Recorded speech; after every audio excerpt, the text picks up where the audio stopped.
بار اول که من به جمهوری ازبکستان رفتم زبانشان کمی دشوار بود اما ما با زبان روسی و انگلیسی با آنها هم صحبت شدیم و من به مسابقه برآمده رقیب خود را با در وزن 50 کیلو با او محاربه برده و در راوند دوم او را با اصول پوغی نمودن غالبیت را به دست آوردم.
Öz sütüye atılmaz çekim trenerler.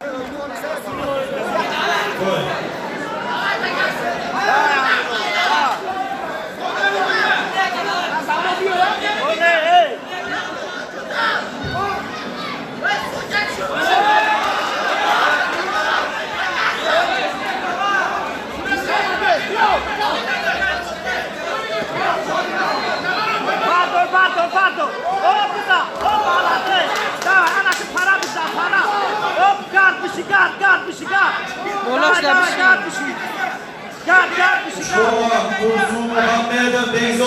Var mı? Uçkovan. Rıça. Var mı? Ha, 33 lira girer. Değerli Dursun. Koraksın.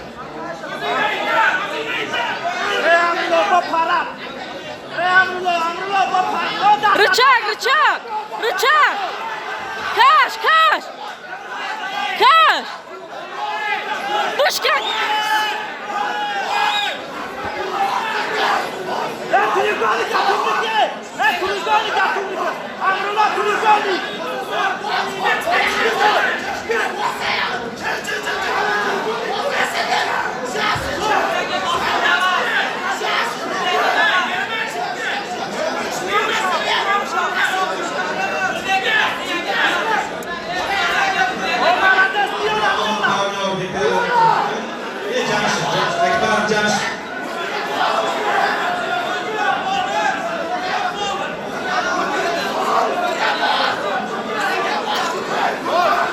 Время, судья, время.